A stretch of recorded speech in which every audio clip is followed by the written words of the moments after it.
Excuse me, young man. This line is for first-class passengers only. Caleb Thornton looked up calmly. His hand didn't shake as he offered his boarding pass. His bag was at his feet, zipped tight. His clothes were clean but plain. No logos, no flash. The flight attendant didn't reach for the pass. She narrowed her eyes instead. "This doesn't look right," she muttered. "Where are your parents?" "I'm traveling alone, ma'am," Caleb said softly. She grabbed the ticket, ripped it down the center, and let the pieces fall between them like paper snow. Gasps. A camera click. Someone whispered, "Did she just—" "I'm calling security," the attendant snapped. "You've been hanging around here way too long, watching people. Something's off." Caleb bent down, picked up his torn boarding pass, and placed it gently into the front pocket of his bag. His movements were quiet, precise, not afraid, trained. Behind him, a voice spoke. Not loud, but firm, older. "You just ripped his ticket?" A man in uniform, salt and pepper hair, military pins on his collar. "If that kid's on the protected valor list, ma'am, that's a federal offense. From the way he carries himself, I'd check twice." The flight attendant blinked, caught off guard. Caleb didn't say a word. He simply looked at her, one calm, unblinking glance. Not rage, not shame. Just the kind of look that says, "You messed with the wrong passenger and you don't even know it yet." The gate buzzed overhead. Security en route to gate B12. The crowd fell into a hush. What no one knew, not the passengers, not the officer coming down the terminal, was that Caleb Thornton wasn't just any quiet teen with a ripped ticket. He was a recipient of the Medal of Civilian Valor. And more than that, he held the final Clear Fly Anchor authentication code, a silent trigger linked to 42 federal airports. One code, 5 minutes. And $2.3 billion would freeze. At Telltales, we believe in justice that moves quietly until it shakes the ground. And Caleb, he was about to do exactly that. The officer's shoes tapped the floor with slow authority. "Step aside, son. Let's take a look in that bag." Caleb gave a single nod, calm as ever. He unzipped the top compartment, not rushed, not defiant. Just like his mom taught him, let them see everything before you say anything. He pulled out a wooden box, small but heavy, the kind lined with felt and a federal seal burned into its surface. The officer paused. "Is that what I think it is?"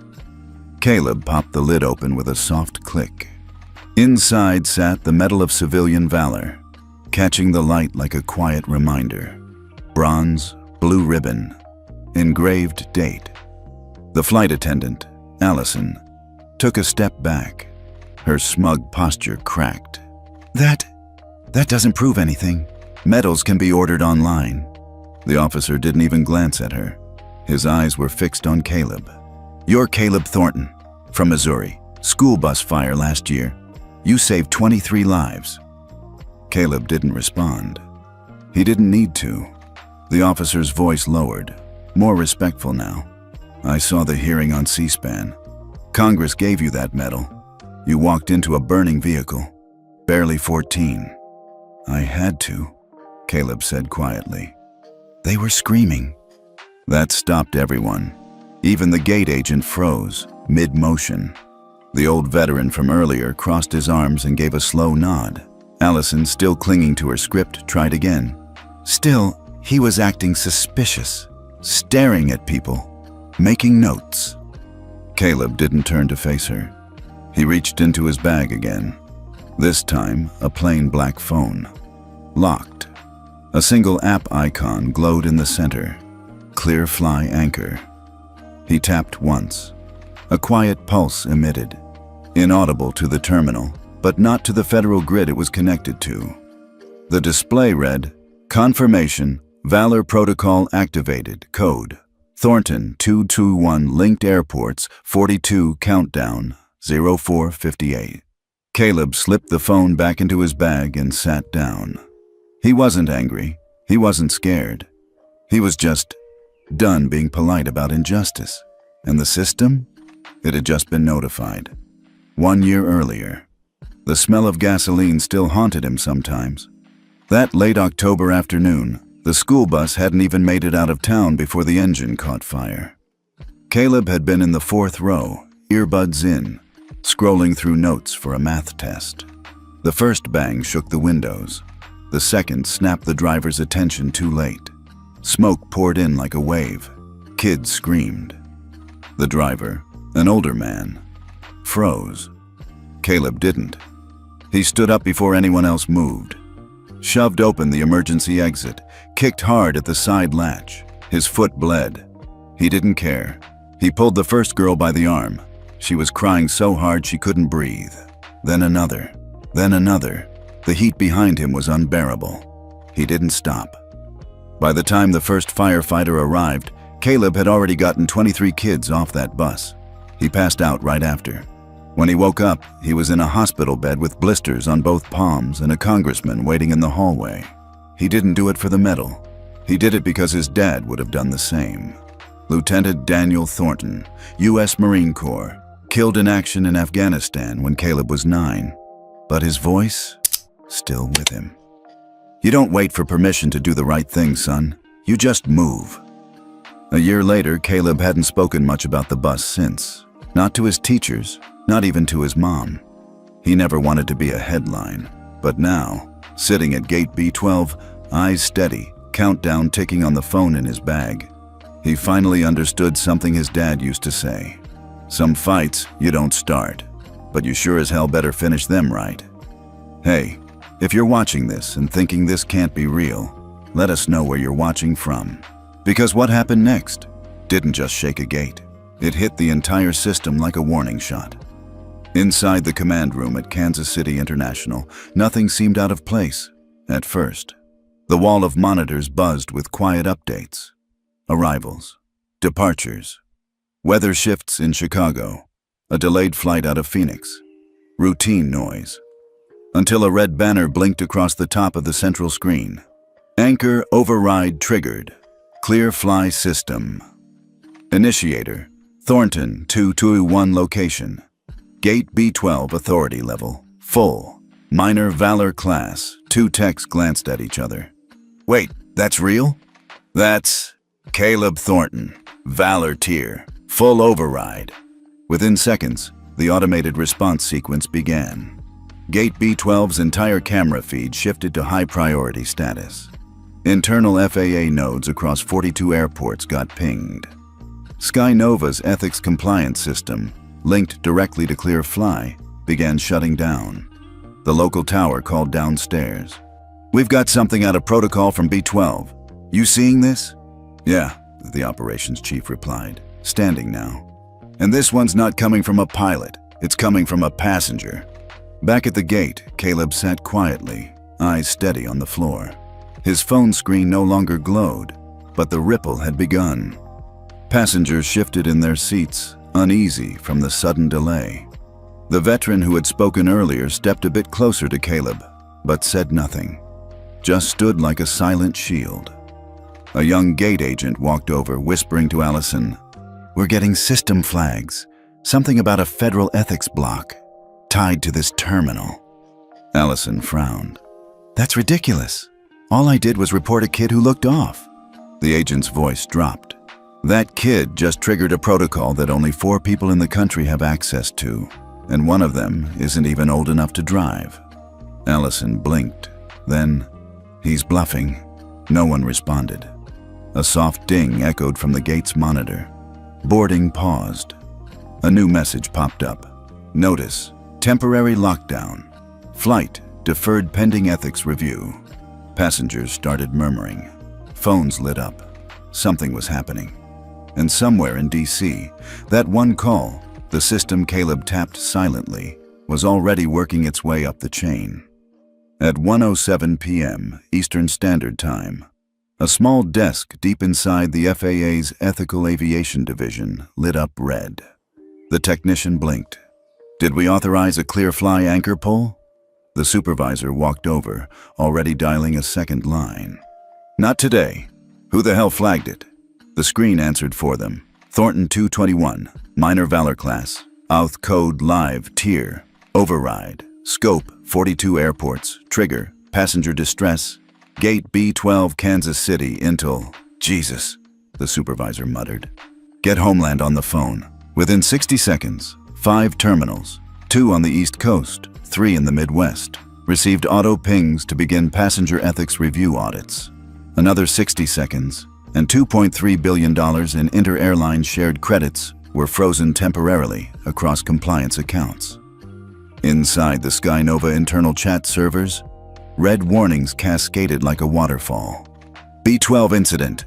CFIA youth trigger. Verify all crew behavioral logs immediately. Back at gate B12, Allison Greer finally noticed. Her device buzzed. A security alert. Then another. She tapped open the app, eyes scanning the message, then narrowing.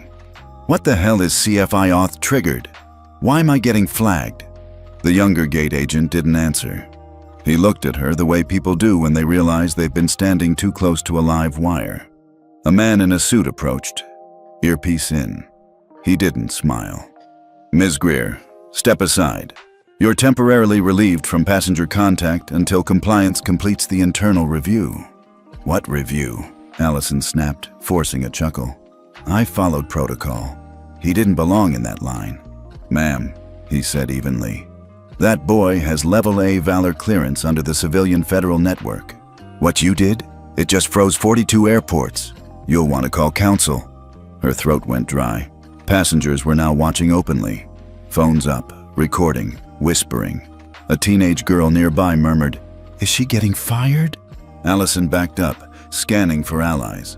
But even the officer who had approached Caleb earlier now stood stiffly on the sidelines. No one wanted their name tied to her. Meanwhile, Caleb hadn't moved. He sat, hands folded in his lap. Phone silent. Backpack zipped. Just watching. Quiet. Waiting. Somewhere above them, an announcement echoed through the terminal. Attention! Due to technical disruptions, select flights are undergoing reassessment. Please remain patient as protocols complete. But the truth, this wasn't a glitch. It was a warning. Across the FAA command map, a ripple effect formed. Ethics pings, triggered by Caleb's code, began spreading through flight logs, checking crew records, past incidents, flagged behaviors. The system was designed to detect not just this incident, but patterns, hidden biases, systemic failure. And now, the light had hit all of it. All because a 15-year-old boy got his boarding pass torn and didn't shout, didn't cry, didn't threaten. He just tapped a button, and the country's entire air system blinked. By 1:22 p.m., 12 more gates had been locked down across 5 major airports. At LaGuardia, a captain tapped his headset in confusion. We're grounded? Why? Weather's clear. At Denver International, a SkyNova supervisor stared at a terminal full of red flags. Someone pulled an anchor at B12, and it's cascading. Meanwhile, hashtags began to trend. Hashtag B12. Lockdown had clear fly trigger had Valor override. CNN ran a crawl. Breaking. FAA evaluates ethics trigger linked to passenger rights system. Source. Kansas City. And inside gate B12, everything went still as a woman in a gray blazer stepped through the doors. She moved like someone who didn't ask permission. Dark hair pulled back, eyes sharp, badge already out. Rebecca Thornton, she said to the man from SkyNova Compliance. Mother, legal guardian, also Deputy Director, Federal Civilian Systems Oversight. The man blinked. Yes, ma'am. Allison's face drained of color. Rebecca turned to her son. Caleb, she said softly. Are you hurt? He shook his head. Just tired. Rebecca looked around. Her voice didn't rise, but the room listened. This young man holds the anchor key to one of the most sensitive behavioral compliance platforms in the country. His access was not granted as a courtesy. It was earned through congressional declaration. What happened here today will be reviewed at federal level. A beat. Then she added, and yes, ma'am, that includes your conduct. Allison tried to speak. She didn't finish her sentence. Passengers turned quiet. The veteran stepped closer again, this time standing behind Rebecca, like backup, like family. Rebecca gently placed a hand on Caleb's shoulder. "Let's go home." And as they walked toward the exit, the screens above kept blinking red. The system had responded, but now the real consequences were just beginning. At exactly 2:06 p.m., a black SUV pulled onto the tarmac at Kansas City International. 3 people stepped out, 2 in dark suits, one in a crisp navy jacket with the Skynova emblem stitched near the collar. Russell Vane, CEO of Skynova Airlines, adjusted his tie as he walked through the side access gate toward Terminal B. He didn't speak to press, didn't wave. He was here for one reason. The security chief met him halfway. "We've contained the situation, sir, but—" Russell raised a hand. "Don't spin it. Where's the passenger?" "Already left, with his mother." Russell paused. "His mother's the federal deputy?" "Yes, sir. And it's worse. The code he triggered just flagged our crew ethics logs going back 2 years." Russell exhaled sharply, then turned to his assistant. "Prepare a formal statement, immediate apology, and pull the full crew manifest from Flight 3397. I want them off the schedule." "You mean suspended?" "No, I mean grounded until further notice." 10 minutes later, as travelers still lingered anxiously near Gate B12, the intercom chimed again. "Ladies and gentlemen, on behalf of Skynova Airlines, we sincerely apologize for today's disruption. The crew involved in this incident has been temporarily removed from duty, and a full ethics review is underway." Then silence. Then a ripple of hushed reactions. Passengers started nodding, some in relief, others in disbelief. Allison, still standing off to the side, turned pale. Her badge access had already been revoked from the crew portal. She hadn't even clocked out. Inside a closed conference room nearby, Russell sat with the compliance board. His voice was low but firm. This wasn't just a PR nightmare. It was a systems-level failure, and we let it happen in front of everyone. He looked around. "I want a provisional ethics board assembled by end of day. No excuses." Outside, the red alert on the airport monitor finally disappeared. But for Skynova, the turbulence had just begun. By dawn the next day, it wasn't just a headline. It was everywhere. CNN, MSNBC, the Telltales podcast. Even late-night comedians had something to say. A teenager quietly grounded the airline industry with one swipe? That's not rebellion. That's parenting done right. The Fallon Report. But the real story wasn't the drama at Gate B12 anymore. It was what came next. Clear Fly Anchor, the ethical surveillance system Caleb had access to, had been running quietly in the background for over 2 years. Until now, it had flagged incidents, but they were internal, quiet, buried. Not anymore.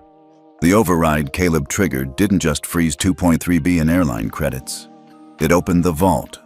Old misconduct reports long buried by HR teams. Whistleblower claims that were never followed up. Audio files from flight crews caught mocking passengers, some racially, others based on disabilities, income, language. The public had questions, and this time, they had receipts. A clip surfaced of a Skynova flight last year where a black passenger was denied boarding for appearing agitated, moments after he'd sprinted from a connecting flight. Another case. A veteran with limited mobility was told to try economy next time after asking for boarding assistance. FAA released a short statement that morning. "We are working with the Department of Transportation and the Civilian Oversight Network to investigate recent systemic compliance failures among multiple carriers, including but not limited to Skynova." By noon, shares of Skynova dropped 17%. 3 CEOs from other airlines held emergency press briefings, insisting they'd never received clear fly notices, a claim quickly disproven. And through it all, Caleb stayed out of sight. No social media post, no interview, no live stream. He didn't need to say anything, because the system he'd helped build was now speaking for him. And the industry? It was finally listening. The wood-paneled hearing room in D.C. wasn't what Caleb expected. No flashing lights, no chaos. Just 12 people seated at a curved table, folders in front of them. Expressions unreadable. "Mr. Thornton," the chairwoman began, "thank you for joining us today. And thank you, Deputy Director Thornton, for accompanying your son." Rebecca gave a quiet nod. Caleb straightened his posture. He wasn't sure if his heart was racing or perfectly still. For a moment, no one said anything. Then the chairwoman leaned forward. "Your activation of the Clear Fly system last Friday exposed a severe gap in how our transportation system treats minor passengers. You had full legal access, but you also showed restraint and dignity." Caleb didn't speak right away. Then softly, "I didn't want to be a story. I just wanted to board my flight." Some in the room nodded. One older man murmured, "That's the point." Rebecca tapped her folder. "We're proposing a formal layer within Clear Fly, the Passenger Fairness Index. Not just for minors, for everyone. Score-based accountability for crew and passengers alike, protected from internal suppression." There was silence, then a whisper of pen scribbling. A staffer from the FAA asked, "Will it be public-facing?" Rebecca replied, "Selective transparency, enough to deter misconduct, not enough to invite harassment." A senator leaned in. "Do you think this will stick?" Rebecca turned to Caleb. He answered, "If it had existed a year ago, I wouldn't have needed to tap that code." The room quieted again. Sometimes, the simplest answer hits the hardest. "Hey, what would you want changed if it were your child? Tell us where you're watching from." Outside the building, the press waited, but no press conference came. Just the echo of steps in a marble hallway, and one line recorded by a mic that caught Caleb whispering to his mom, "We're almost there." And he wasn't wrong. 1 week later, at 9 a.m. sharp, the FAA went live with a rare joint press conference. No music, no fancy intro, just a podium, a seal, and words that would change the way passengers fly. Effective immediately, the Passenger Fairness Index, PFI, will become a mandatory compliance benchmark across all federally certified airlines. This index will track behavioral ethics of flight crew and systemic service disparities affecting vulnerable groups. 3 carriers, Skynova, Airstream, and Central Coast, are now under provisional monitoring until they meet new transparency and conduct thresholds. The room buzzed, cameras flashed, but the tone was different. Not scandal, not hype. Resolution. Behind closed doors, HR teams across the country scrambled to update training manuals, onboard new evaluation software, and review prior conduct reports swept under decades of rug. And inside one conference room at Skynova's headquarters, Allison Greer sat across from 2 men in Navy suits. No anger this time. No excuses. Just a document. Termination of employment. Ethics breach Class B. PFI Compliance Order 11.4. She stared at it for a long time. "I made a call based on appearance," she finally whispered. "I didn't know who he was." One of the men replied, "That's exactly the problem." Across the country, the story began shifting. Less about the slap of injustice, and more about the hand that rewrote the rules. A local news anchor in Chicago closed her segment that evening with this. This wasn't about a flight gone wrong. This was about a system held accountable by a teenager who didn't raise his voice, but raised the bar. And somewhere in a quiet house in suburban Maryland, Caleb sat at the kitchen table doing homework, a quiet hum of the evening news playing behind him. No spotlight, no statement, just another kid who changed everything. It started with a memo, then a meeting, then a vote, 26-1. And just like that, a policy designed in the quiet of Caleb's bedroom and refined by a federal deputy who happened to be his mother, became a binding global standard. On a clear morning in Geneva, the International Civil Aviation Organization, ICAO, announced, "Effective immediately, All member state airlines must integrate the Passenger Fairness Index, PFI, into their operational compliance frameworks. Failure to do so will result in a temporary suspension of international route certification. That same hour, the FAA published its joint directive with the Department of Transportation. No carrier may continue domestic operations without full compliance with baseline passenger ethics standards. The ripple effect was swift. 6 international airlines, based in the UK, Germany, Singapore, and Brazil, requested immediate onboarding support. Airlines that once resisted external oversight now scrambled to adapt. Because this time, the pressure wasn't from activists. It was from passengers. From pilots tired of silent complicity. From crew members who'd been punished for speaking up. And from people like Caleb, who never yelled, never cursed, never threatened. He just pressed one code. That weekend, the National Ethics in Transportation Summit quietly invited Caleb and his mother to attend a private dinner at the Library of Congress. No cameras, no reporters, just leaders, thinkers, and a moment of truth. When Caleb stepped up to receive the engraved glass plaque for civilian valor and ethical reform, the room stood. Not because he looked like a hero, but because he reminded them what one should look like. A retired judge leaned in to shake his hand. "You gave the system a conscience, young man." Caleb looked toward his mom. She gave a small nod. He smiled. "I didn't do this to change the world," he said. "Just the gate." There was a pause, then laughter, the good kind. From the back of the room, a woman whispered to her husband, "That boy made more impact in one flight than half of Congress in a year." On Monday, the New York Times ran a Sunday feature titled, "The Boy Who Froze $2.3 billion and Thawed a Broken System." And in airports across the globe, a new screen appeared next to departure boards. Passenger Fairness Index, Flight Score. Clear, green meant ethical clearance passed. Yellow meant under review. Red, that flight wasn't taking off. And nobody questioned why anymore. It had been 6 months since the incident on Flight 3397. 6 months since a torn boarding pass became the key to a global overhaul. 6 months since a quiet teenager from Maryland helped rewrite how the skies were policed. Not by TSA, not by security, but by ethics. Now, Caleb Thornton stood in line at Gate 42 of Reagan National Airport. Same gate layout, same metallic hum of fluorescent lights, same impatient energy of people trying to get somewhere. But everything felt different. He wasn't wearing anything special. Just a hoodie, jeans, sneakers, no press badge, no fancy lanyard. He was just Caleb. He handed his boarding pass to the gate agent, a young man with wide eyes and a nervous smile. The scanner beeped green. Passenger cleared. Fairness score, 100%. The gate agent paused for a split second.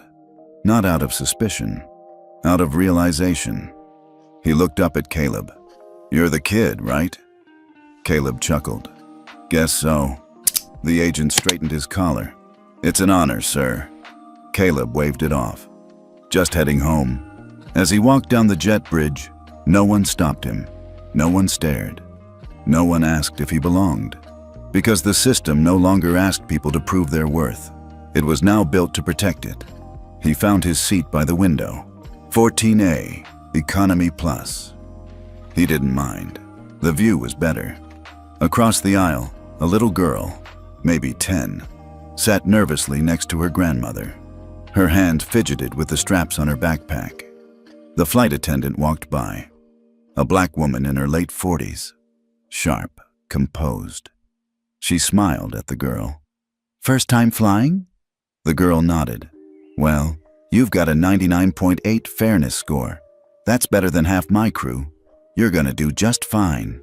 The grandmother laughed softly. The girl's shoulders relaxed. Caleb smiled to himself. That one sentence, it would have meant the world to him 6 months ago. The plane began boarding. Overhead compartments clicked open and shut. Passengers shuffled in. No chaos, no tension. Then came the captain's voice over the intercom. "Ladies and gentlemen, welcome aboard Flight 774. Today's flight meets all FAA and Passenger Fairness Index standards. And if you're wondering who we have to thank for that, he's in 14A. Heads turned. Caleb shrunk a little in his seat. Someone clapped. Then someone else. Then the whole front cabin. It wasn't loud, just warm. He didn't know whether to laugh or hide under his hoodie. The captain continued, "We're proud to fly in skies that are safer, fairer, and better because of people who didn't wait for permission to speak up. Mr. Thornton, this one's for you." Caleb exhaled, eyes glassy. From the corner of his tray table, he pulled out a folded paper, the last note his dad had written before passing years ago. It simply read, "When the moment comes, don't shout, just stand." And he had. As the plane lifted off, clouds rolled past like memories. He thought about Allison Greer, probably somewhere out of aviation by now. He thought about the Sky Nova board, now reporting to an independent ethics council. He thought about every kid, black, white, rich, poor, who now didn't have to be someone important to be treated like someone human. And he thought about his mom, back in DC, still working, still holding every agency accountable, even the ones she'd once helped build. She'd texted him that morning, "Don't look back. That sky belongs to you now." He smiled, watching the wings slice through a perfect blue. As the plane reached cruising altitude, he closed his eyes. Not out of fear, but peace. For the first time in his life, Caleb wasn't flying through a system. He was flying through one he'd helped fix. And maybe that's what made it all worth it. Not the headlines, not the policies, but the quiet. The knowledge that somewhere, someone wouldn't have to go through what he did. A kid like him could show up at a gate, hand over their boarding pass, and not be met with suspicion, but respect. A mom wouldn't have to fight to prove her child's innocence. A grandmother wouldn't have to explain why her family deserves first class. A veteran wouldn't be told to try economy next time. And maybe that someone is you, or your grandchild, or someone you once were. Because this story, it's not just Caleb's, it's ours. We've all been dismissed, overlooked, talked down to, told we didn't belong. But what if the next time that happens, someone like Caleb is already 2 steps ahead, rewriting the rule book before it even hits your row? Let us know. Have you ever been made to feel small in a place you had every right to be? Tell us where you're watching from. Tell us what you would have done if it were your child. Or better yet, what you wish someone had done for you. Because stories like this don't just live in courtrooms or policy documents. They live in airports, aisles, boarding gates. And they begin again. Every time someone says quietly but firmly, "This isn't right." So maybe don't look away next time. Maybe stand, like Caleb did.